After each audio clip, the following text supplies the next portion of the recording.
Well, good morning. So, I really, really debated for a long time on telling this story. And it's just so incredibly hard for me to conceptualize how I can tell this story in a way that will hopefully help someone out. And I really don't know, well, what the ramifications will be for me, but I feel like it's more important to tell the story to see if it could maybe help someone else. So when I was in Las Vegas, I had reached my limit, and I had my friend and my fiance. They came with me, and they were gonna go help me find a psychiatrist to talk to because I was suffering from nearly a mental breakdown, just really bad depression. But all the psychiatrist offices were closed, so we ended up going to a hospital instead. So I get to the hospital and I walk in and I'm cleanly dressed, and I walk up to the front counter lady and I say, "Hello, can I check in?" And she's like, "What for?" I just say depression, and she says, "Alrighty, well." And they check me in and they bring me to this waiting room area with like a bunch of gurneys. I'm just sitting on that gurney, that like little hospital bed thing, and I sit there for about 3 hours and nothing. They had me sign a bunch of paperwork,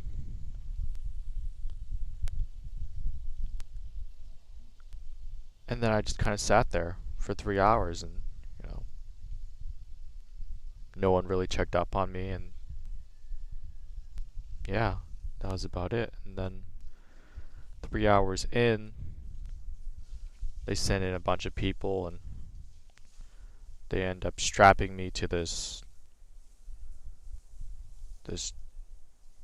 ambulance chair where I'm completely restrained, and then drive me about a half an hour to an hour to another hospital, to basically an insane asylum. They drive me there and they take away my stuff, give me those hospital clothes, and they keep telling me I'm, going to be able to see a doctor. So towards the end of that day, they say, "Oh, you won't be able to see the doctor till tomorrow." And I'm in this insane asylum where I'm literally surrounded by hardcore drug addicts, people with schizophrenia, and just, it was insane. So the first night, they they draw my blood and they have me sit in this little ugly dorm room like thing with two beds, and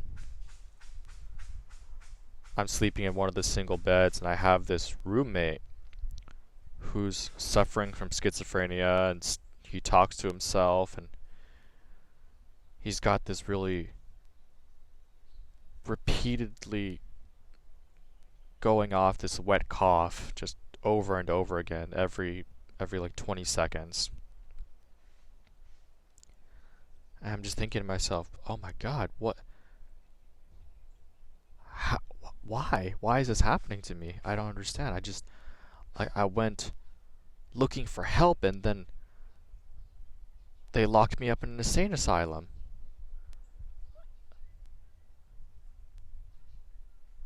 And they tell me the next day I'll be able to see a doctor. So the next day comes, and I asked to see the doctor. They're like, no, you know. And it wasn't until later that I found out I was on a 72-hour hold. And they had me basically incarcerated in there. I get to see the doctor on the second day, and he tells me, no, we're going to hold on to you. You have to play the game. The fucking mental health game. Otherwise, they'll keep you there longer. And I remember calling and talking to my friend, my fiance, my mom, and telling them that they had basically locked me in a freaking prison for going out and asking for help. And one of the workers there had the audacity to call it something of like a hotel. Well, the difference between a hotel is you can leave and come back whenever you want. Anyway, I digress. They took away my shoelaces for, I think, obvious reasons. And I ended up making my own shoelaces out of the socks they gave me. I was able to find a sharp piece of metal against the wall and use it to cut the socks and rip them into something resembling shoelaces and use them to keep my shoes tied so I could actually walk around with them for the 3 days that I was incarcerated there. They took me away from my friends, my family, and gave me very small windows where I could actually be able to call them. They forced me to take medications against my will. Those papers that I had signed early on when asking for help, it was my fault for not reading them. But basically what had happened is I had signed away my rights as a person. So I was no longer a real person, basically. I had signed away my rights to make choices for myself. I remember talking to that soulless nurse who just didn't care. I remember thinking, oh my god, I need to break out of here. I need to get the hell out of here. This is like I do not belong here. I just wanted to sit and chat with a psychiatrist, get some of all this like BS off of my chest, and but instead I'm being locked in a prison for 3 days and forced to play their game. Otherwise I'd continue being locked in there for longer to listen to whatever they say because because I signed over my rights as a human being, as a person, that they could just tell me to do or take whatever they wanted to. And if I disobeyed them, then I would be locked in that prison for a longer period of time. After they finally released me on the third day, I had pretty much lost all faith in the medical field, in the mental health field. What a miserable, miserable field. If that is the extent to which hospitals can deal with mental health patients, and I have very little faith in the system. See, at the time I'd been working at a dialysis, working 16-hour plus days, 3+ days a week, and not sleeping, drinking because I was so stressed out all the time. I was trying to help support one of my friends, and there just didn't seem like a way out of the whole situation. It was bad overall. And I had suffered from depression in the past, but this was bad. This was really a bad situation. After that whole experience with the asylum, I never wanted to seek help again from any sort of medical professional for suffering from depression or anxiety. I was just completely done with the medical system. It was just so pathetically handled. And I feel so very sorry for all the people who have to go through that sort of thing. People who are actually trying to seek help and instead are incarcerated, poked and prodded, and put into miserable situations and forced to play the fucking game of the medical system in order to please somebody, in order to pay someone else's bills. I don't want to lump all medical professionals into that situation, but I would say the mental health care system needs a lot of work. And I'm sure not all systems are like that, but that one I went to, terrible. There were just so many things that had transpired during Vegas that just made the situation completely overwhelming and just unescapable. There were days where I lost money going to work because I had to Uber to work. We had gotten into a car accident a while before that, and it was a mistake. My car ended up totaled, and I remember sitting in the passenger seat as the other car like barreled into us, and I thought, just, oh shit, is this just how I die? And like, thankfully, like, I didn't die, but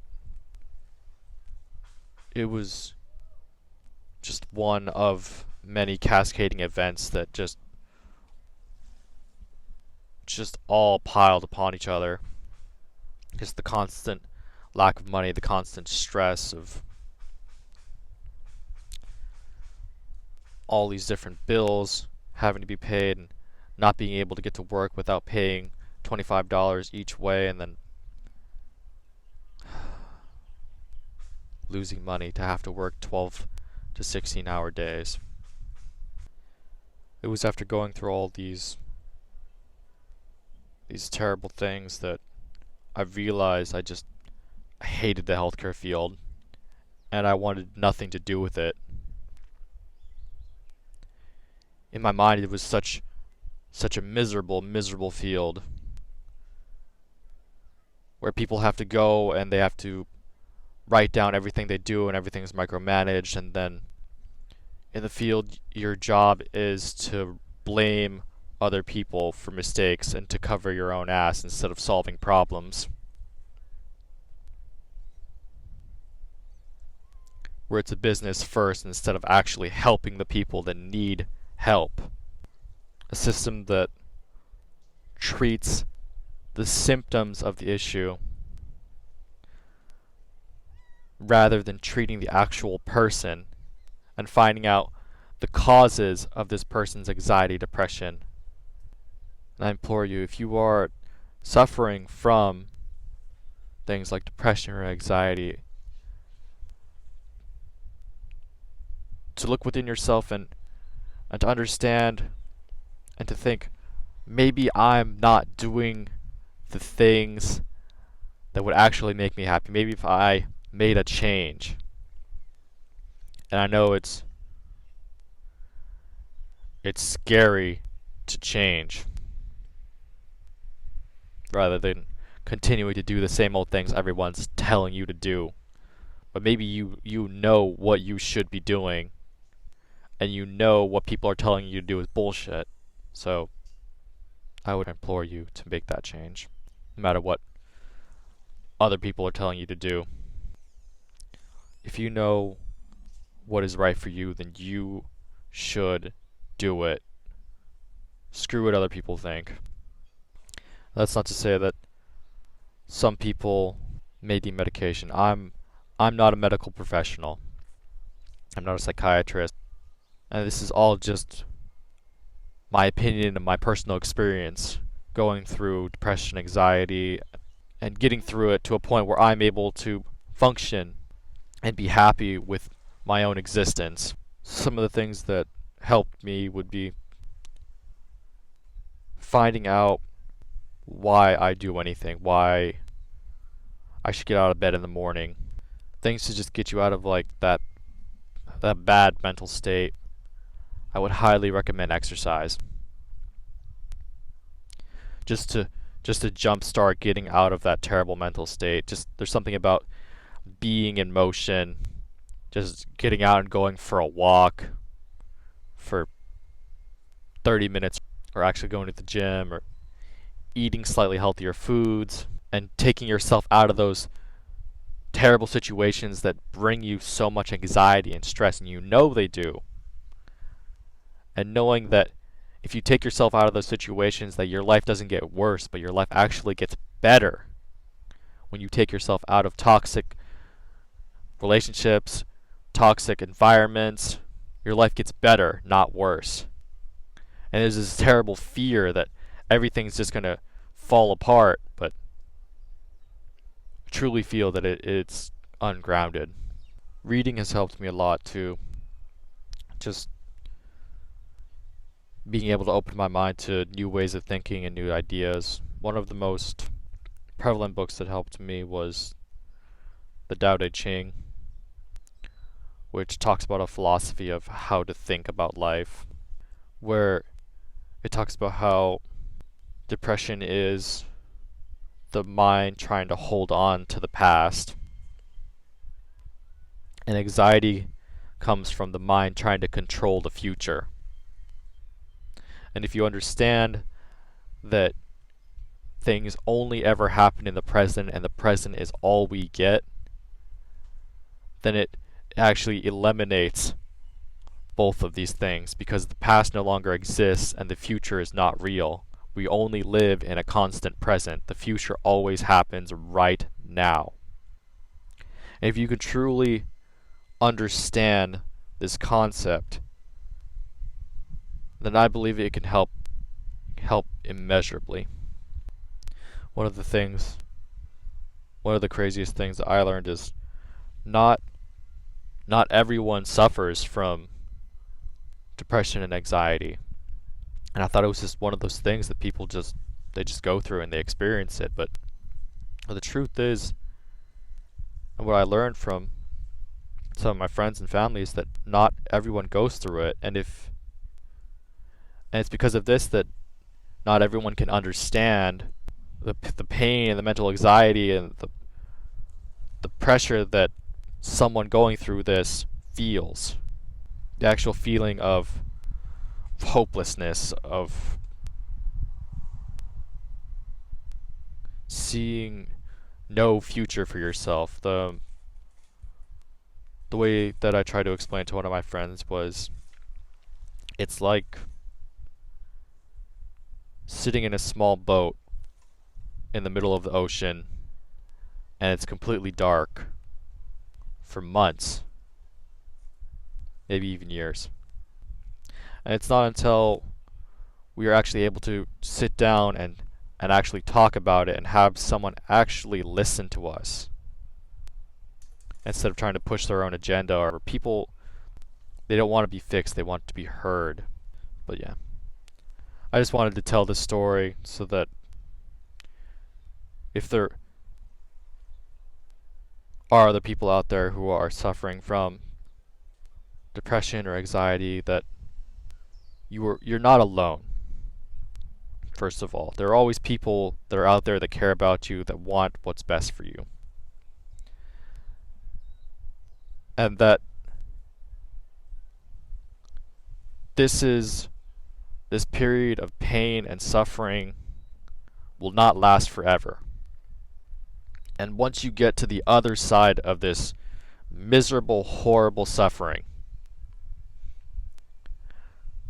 that something much better will be there waiting for you. Like I said, I'm not a medical professional. And, this is not advice. My sincere hope is that this can help someone out there who is dealing with their own BS, and that's about it. Anyway, thank you for watching. Have a wonderful day, and goodbye.